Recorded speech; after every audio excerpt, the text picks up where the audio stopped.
Peace and blessings. This is Satori again. We're about to drop another vibe session, and we're still dealing with the Truth series. And so this will be part 5. And if you recall, I left off with talking about that truth is personal, but then truth is also measured in our decisions. So our decision making can serve as an indicator for the level of truth that we have or that we operate in. So the level of truth that each and one of us projects, or that has, the truth that we have become, is going to be measured in our decision making. All right? And one of the benefits of truth is that it allows us or enables us to become very, it helps us become more decisive, because you can make a decision, you can make a very concise decision because you see the full scope of a thing. You understand the consequences, you understand the cause and effects of a thing, you understand the psychological, physical response to things, you understand the spiritual, physical response of a thing, you understand the geophysical response to a thing, so you just have a wide variety of insight that's available to you as you make a decision. And so really, when we make decisions, we should have truth available. We should have reality available, ideally speaking. If we don't, then what we're doing is we're making decisions with half truth.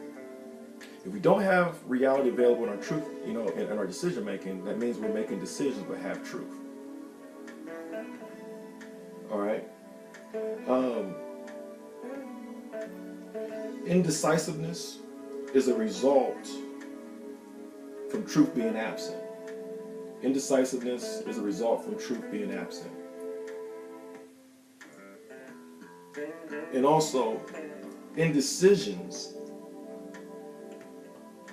follows the pattern or the patterns of untruth. Indecision follows the patterns of untruth. So when truth is basically, when there's no truth, it opens doors to make more indecisions.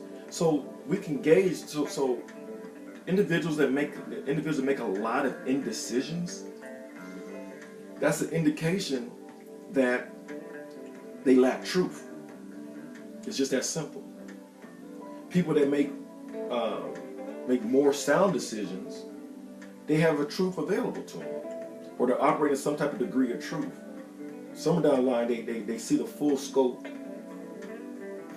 They see the bigger picture, and they can see how it relates to their decision making, and they're making decisions, that's in conjunction with it, and they're seeing the results in their life. Remember, the truth is measurable. So the decision that I make, I can see the results of it. All right. So when we talk about indecision, I'm basically talking. So basically, this is what happens when we have indecisions. Indecision is going to come from when we're absent of practicality. Okay. When we're absent of structure, so we're not introduced into a structure of a thing. Okay, when we're absent of that, that's going to cater to an indecision. All right, when we don't have when there's a lack of transparency. When we don't have access or the knowledge of the courses of actions that leads to a certain result or to create a certain result. When we don't have access to the certain practices that can bring about a result. And then we don't have a knowledge of the cause and effects of a situation. So we have all these things I just listed right here. All those things caters to an indecision. So an indecision is made up of those things. Now, so it's all in opposite when we look at it, contrary wise. A sound decision means you have access to, you have knowledge of the structure of a thing, you have knowledge of the cause and effect of a thing, You have knowledge of the certain practices that you need in place to bring about a certain result. You also have knowledge of courses of actions to bring about a certain result, and all the information you have is transparent. There's no ambiguity. All right, and those are all the elements for a sound decision, or enables you to become more decisive. All right, and so check this out. As most of us already know, indecisions are evident what we see in life, and let's just touch that a little bit. You know, we can see the results of our indecisions in our relationships. We can see the results of our indecisions in our finances. We can see the results of our indecisions in terms of how we think.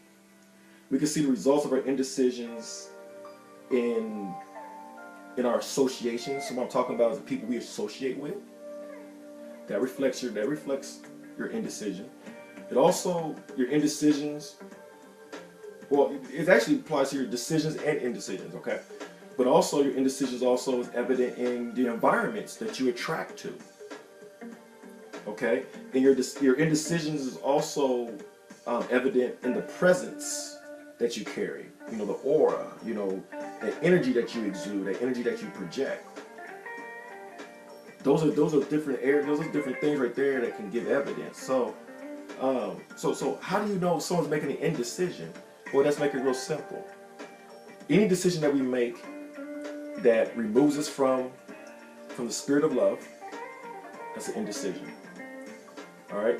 Any decision that we make that causes us to be separate from loving ourselves, that basically to bring damage to ourselves. So we make decisions against our own interests.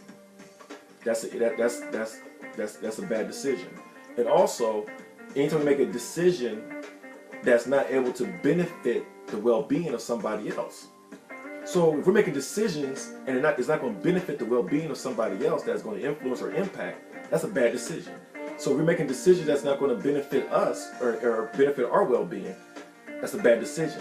If we're making decisions that's going to cause us to be displaced or removed from the spirit of love, that's a bad decision. Okay? So decisions are indicators of the level of truth that we have. All right, so check this out. So the question I ask myself is, how do we measure decisions? You measure decisions according to the disentanglements. Now, remember, if we go back in the series, I talked about freedom, and we gave that suffix "done" when we state of being. But we also talk about the word free. Free means transparency, and free also means disentangled. So that's where I'm getting disentanglement from. So you measure your level of your decision making. We can measure our decision making by how we are disentangled. All right. So think about it. So let's talk about being entangled. So when someone doesn't have truth, that means we're entangled, right? So that means if someone doesn't have truth, that means they're entangled in a lot of gossip. They're entangled in a lot of the rumor mills. They like all that stuff. They're entangled in broken relationships. They're entangled in always being a victim. They're entangled in always worrying about other people's business. They're entangled always judging others. They're entangled in always instigating drama or creating drama for other people or inviting drama in people's lives. All right? So these are people that are entangled in basically untruth, because that's a result. That's the path of objective knowledge. Now, so if my decision making and I had truth in my decision making, that means I'm gonna be disentangled. So I'm gonna be disentangled from the gossip, right? That means I'm gonna dissociate myself. So I have truth has the ability to dissociate themselves from gossip. They have an ability to harmonize their relationships. They don't fall victim to broken relationships. People that are disentangled accept their own responsibility, so they don't consider themselves being a victim. They know how to move past that. People that are disentangled, they stay in their own lane. They're not worried about. They mind their own business. They're not worried about other people's business. All right, and disentangled individuals, they spend more time self-reflecting versus judging. All right. So let me help you. How can we identify people that are entangled? People that are entangled individuals, you know, their presence carry, they're complex. There's always a lot of drama going around them. They bring a lot of confusion. They do things for attention. They're fault finding. They're bitter. They're always the victim, and they're always finding fault in people. So these are people that are entangled. Now, disentangled. See, you can tell people that walk in truth. People that walk in truth are disentangled people. So disentangled people, you'll recognize this. They're simple. They don't do things for attention. They desire to see the good in others. So they desire to see the good in others, so they help assist the good in others. Right? They willing to help others with no hidden agendas, no hidden motives. They live in peace. They crave it, they desire it. And they also have a comforting presence. They're present. When you're around people that's disentangled, you feel comfortable around them. You can talk to them. They feel like they're open. They feel like you knew them all your life. That's a result that they have a certain level of truth. Their degree of truth is pretty high. All right? So I leave you with that thought. Now, I'm going to exit on this. Truth is personal. But truth also is to exist within us. So truth is to exist inside you. I'll leave out in light and love. Peace and blessings. We'll drop another vibe session next time. Be blessed.